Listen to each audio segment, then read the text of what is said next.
Welcome to Lesson 21A, Using Dynamic Data in Web Forms. Dynamic data is a framework that enables you to create a fully functional data-driven web application in only 5 minutes.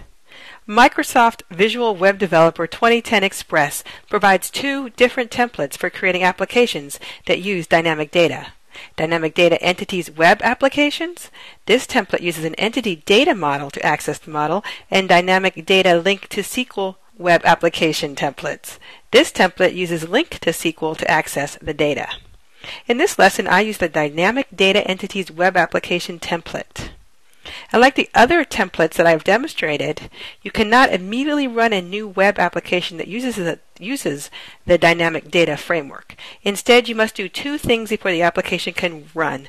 First, you must add an entity data model, and second, you must update the global.asax file. The dynamic data template comes with a number of page templates. These page templates allow you to view, edit, delete, and insert new items into your database. The folder structure for dynamic data is quite unique and includes 6 subfolders. The first folder is the Content folder. It contains an Images subfolder and a couple of user controls that are used by the framework. The Custom Pages folder is empty. It is the repository for your custom page templates. The Entity Templates folder contains entity templates that are used to customize the layout of data model objects. The Field Templates folder contains user controls that define how each data type should be rendered in display mode and in edit mode. The Filters folder contains user controls used to filter data, and the Page Templates folder contains the page templates that dynamically create the user interface to display and edit data. By default, it contains the Details.aspx, Edit.aspx, Insert.aspx, List.aspx, and ListDetails.aspx page templates. If you set scaffold all tables to false in the global.asax file, then you need to designate which tables should be included. You do this by creating a partial class that is decorated with the scaffold table attribute set to true.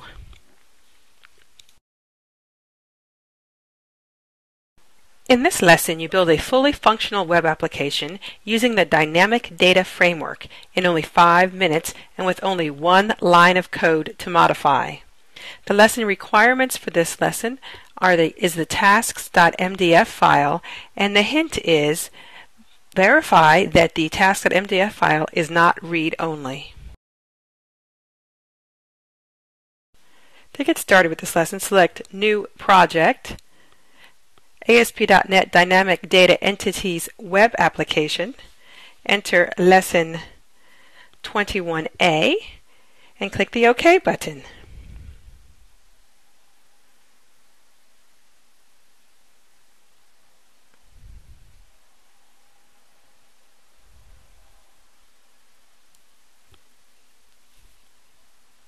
Right-click App Data, add existing item, and navigate to the tasks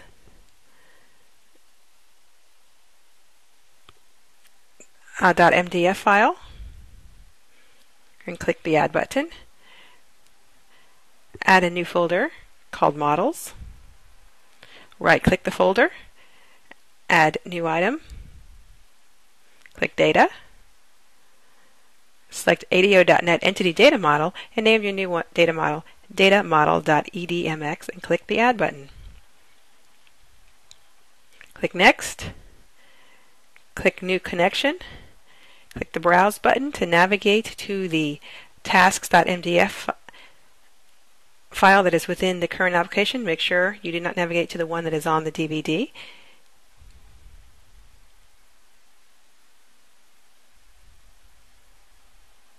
Test the connection. Update the name to TaskDB Entities. You can click the Next button. Select all of the tables. Rename the model namespace to Models, and click the Finish button.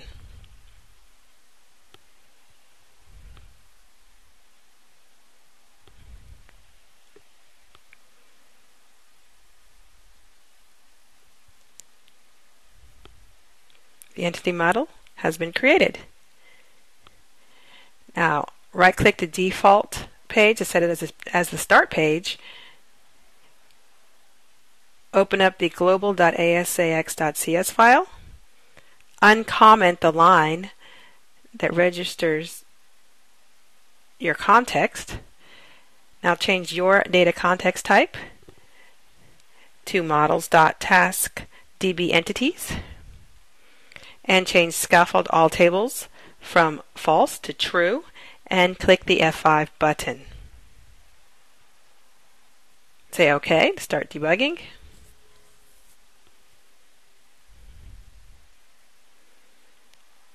Now you have a fully functional application.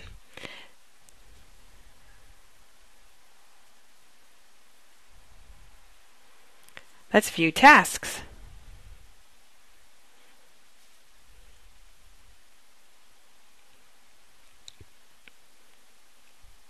I'm going to insert a new task, view a task, delete a task,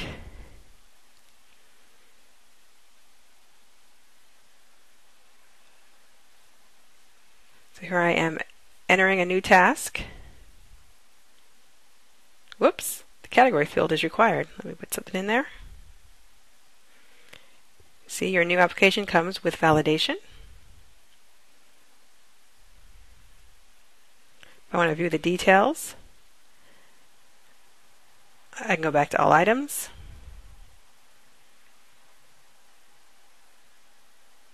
I can delete one. It'll ask me, are you sure? Say OK. I can also sort. Say I want to sort by all the work items. There you have it.